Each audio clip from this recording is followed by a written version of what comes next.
इस तारीख पर गौर कीजिए, 22 जनवरी 2024, जब राम मंदिर में प्राण प्रतिष्ठा समारोह होगा। यानी कि राम मंदिर के कपाट आम जनता के लिए खोले जाएंगे। जब प्रधानमंत्री नरेंद्र मोदी उस वक्त मंच पर मौजूद होंगे और प्रधानमंत्री का रुतबा जो है वो भारतीय जनता पार्टी की कोशिशों के चलते भगवान श्री राम से बड़ा हो जाएगा। और इसकी ढेरों मिसालें हमारे सामने हैं। मगर आज मैं इस बात का जिक्र क्यों कर रहा हूं दोस्तों?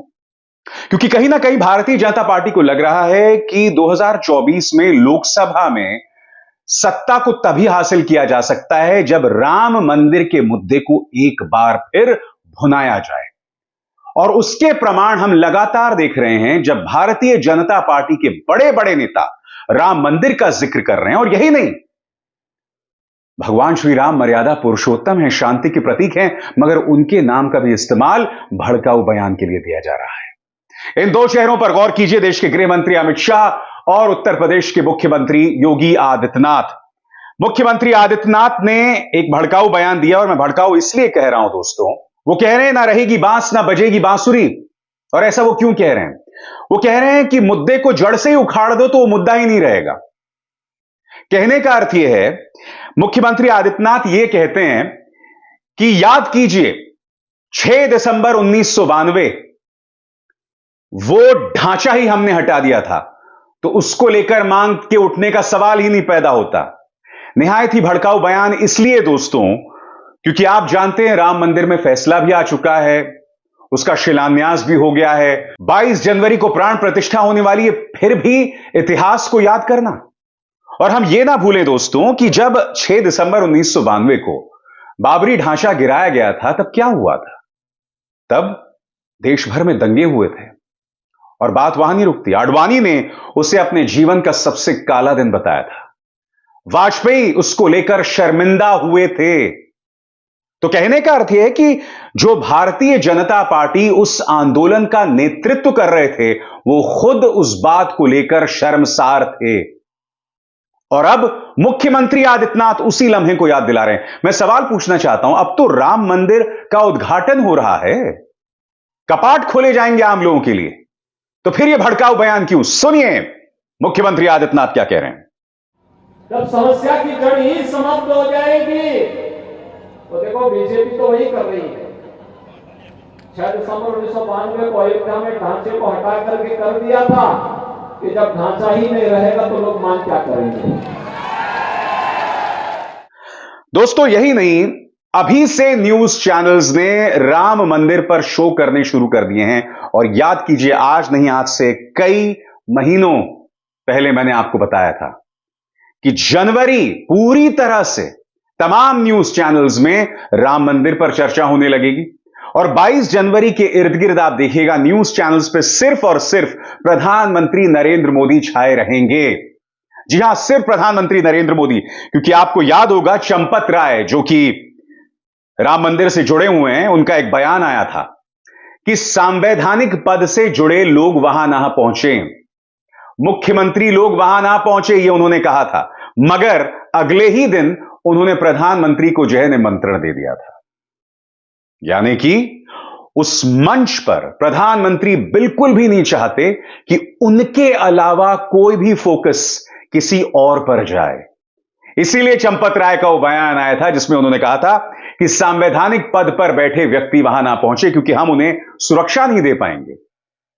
जबकि आप जानते हैं, सुरक्षा देना चंपत राय का काम नहीं है, सुरक्षा देना उत्तर प्रदेश सरकार का काम है, यानी कि मुख्यमंत्री आदित्यनाथ का काम। और वही उस मंच पर नहीं होंगे अगर चंपत राय की बात का विश्वास किया जाए।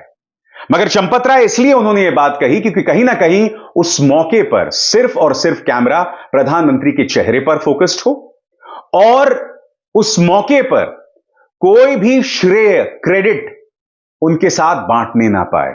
आपको याद होगा, जब नई संसद का उद्घाटन हुआ था तो देश की आदिवासी राष्ट्रपति द्रौपदी मुर्मू को बुलाया ही नहीं गया था।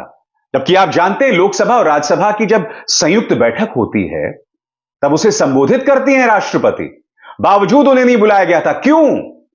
क्योंकि प्रधानमंत्री नरेंद्र मोदी नहीं चाहते कि कैमरा किसी और पर जाए। और आप जानते हैं संवैधानिक पद की निगाह से राष्ट्रपति उनसे ऊपर है। इसलिए प्रधानमंत्री चाहते थे कि पूरी तरह से श्रेय उन पर हो, पूरी तरह से फोकस उन पर हो, और यही 22 जनवरी को भी होगा। इसीलिए इस वक्त आप देख रहे हैं तेवर उग्र किए जा रहे हैं, बार बार उग्र किए जा रहे हैं। देखिए अमित शाह क्या कह रहे हैं आपकी स्क्रीन पर। रामलला 550 साल से अपमानित अवस्था में थे, मगर कांग्रेस के माथे पर जूं नहीं रेंगती थी।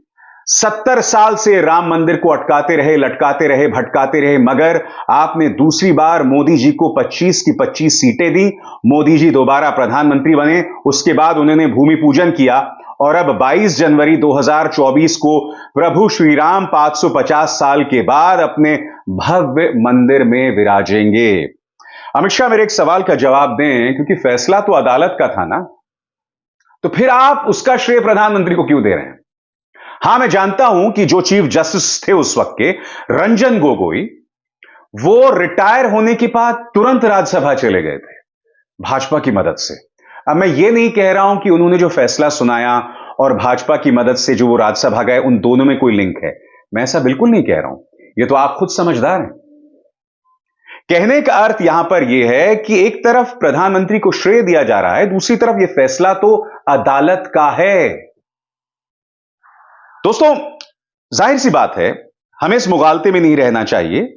अगर राम मंदिर आज की तारीख में एक वजूद है तो उसका श्रेय नो डाउट बीजेपी को जाना चाहिए, प्रधानमंत्री को भी जाना चाहिए। मुझे आपत्ति इस बात पर है कि किस तरह से हमारे मर्यादा पुरुषोत्तम के नाम पर भड़काऊ बातें की जाती हैं। आपने देखा मुख्यमंत्री आदित्यनाथ ने उस दिन की याद दिलाई जिसके बाद देश भर में दंगे हुए थे, मगर यह कोई नई बात नहीं है। इन्हीं के एक पार्टी के नेता संदीप दाइमा ने खुद खुले मंच पर मुख्यमंत्री आदित्यनाथ की मौजूदगी में मस्जिदों और गुरुद्वारों को उखाड़ फेंकने की बात कही थी। याद है कि आप भूल गए?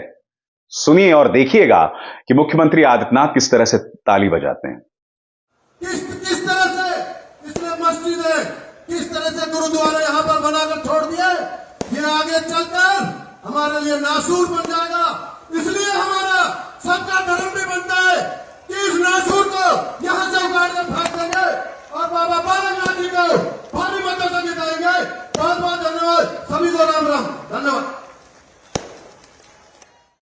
दोस्तों, स्वाभाविक सी बात है कि इसके बाद विपक्ष के सामने कड़ी चुनौती होने वाली है। न सिर्फ राम के नाम का इस्तेमाल किया जाएगा, बल्कि भड़काऊ राजनीति भी की जाएगी। न्यूज चैनल्स अभी से उनके लिए मंच सजा रहे हैं। आपके सामने ये 3 मिसाल। राम बनाएंगे किसका काम आर पार, अंबानी का न्यूज चैनल। फिर देखिए, चुनाव की माया हिंदू धुरी पर आया। उसके बाद डंके की चोट पर हिंदुओं के लिए मोदी जी का वो काम जो असंभव था। कहने का अर्थ यह दोस्तों, अलग अलग न्यूज चैनल्स, मगर फोकस एक तरह से यही है, धर्म के मुद्दे पर। धर्म के मुद्दे पर ध्रुवीकरण, धर्म के मुद्दे पर बांटना, फोकस वही लगातार बना हुआ है। मगर विपक्ष क्या इसका सामना करने को तैयार हैं? बिहार के उप मुख्यमंत्री तेजस्वी यादव इसका रास्ता दिखला रहे हैं। उन्होंने भरे मंच से जब 1,20,000 नौकरियां बांटी थी, कहा था कि तुम्हें हिंदू मुस्लिम चाहिए या नौकरियां चाहिए। जनता का रिस्पॉन्स सुनिए, सुनते हैं। आप लोगों को कैसन सरकार चाहिए, हिंदू मुसलमान वाली या नौकरी वाली? जोर से बोलिए, नौकरी वाली चाहिए कि नहीं चाहिए? तो आप सब लोग जो है, आप लोगों को हम धन्यवाद देते हैं। और आपने नौकरी के नाम पर जो है आप लोगों ने वोट दिया था, और इस पे हम लोग जो है पूरी निष्ठा से हम लोग जो है काम कर रहे हैं। और आप समझिए कि आप लोगों के चेहरे पे जो खुशी है, जो आप लोगों को नौकरी मिली है, आप लोगों के कंधे पे एक बड़ी जिम्मेवारी है। लगभग 2 करोड़ बच्चों के भविष्य को सुनहरा करना है। तेजस्वी यादव का ये जो भाषण है ना, और जिस तरह से राहुल गांधी अक्सर इन मुद्दों को उठाते हैं, वो कहीं ना कहीं पैमाना है आने वाले दिनों में। क्योंकि देखिए, भाजपा सिर्फ राम की बात नहीं कर रही है। राम के नाम पर भड़काऊ बयानबाजी, नंबर 1। नंबर 2, राम के नाम पर प्रधानमंत्री नरेंद्र मोदी का महिमा मंडन। मैं आपसे पूछना चाहता हूं, श्री राम से बड़े कौन है भाई? मैं वो पोस्टर नहीं भूला हूं जिसमें मोदी जी रामलला का हाथ पकड़ के उन्हें ले जा रहे हैं राम मंदिर की तरफ। यानी कि अब प्रधानमंत्री इतने बड़े हो गए कि वो मेरे श्री राम का हाथ पकड़ के मंदिर की तरफ ले जा सकते हैं। मजाक बना रखा है आपने मेरे धर्म को, मजाक बना रखा है आपने धार्मिक नारों को, मगर ये हो रहा है क्योंकि भाजपा जानती है कि सत्ता तक पहुंचने का यही रास्ता है। इसीलिए राम और धर्म, इन दोनों को लेकर भड़काऊ बयानबाजी जो है वो इन 3 राज्यों के चुनावों में भी बदस्तूर जारी है। मगर क्या विपक्ष इसके लिए तैयार है? क्योंकि हम ये ना भूलें कि मीडिया तो आपके खिलाफ है ही, मीडिया आपको टारगेट कर ही रहा है। स्वाभाविक सी बात है कि वहां पर कोई रास्ता नहीं है आपके पास। इसलिए बहुत जरूरी हो जाता है कि सोच समझकर, मुद्दों पर बने रहकर आप मुकाबला करें। क्या ऐसा हो पाएगा? इंतजार करना पड़ेगा दोस्तों। अभिसार शर्मा को दीजिए इजाजत। नमस्कार। स्वतंत्र और आजाद पत्रकारिता का समर्थन कीजिए, सच में मेरा साथी बनिए। बहुत आसान है दोस्तों, इस ज्वाइन बटन को दबाइए और आपके सामने आएंगे ये 3 विकल्प, इनमें से एक चुनिए और सच के इस सफर में मेरा साथी बनिए।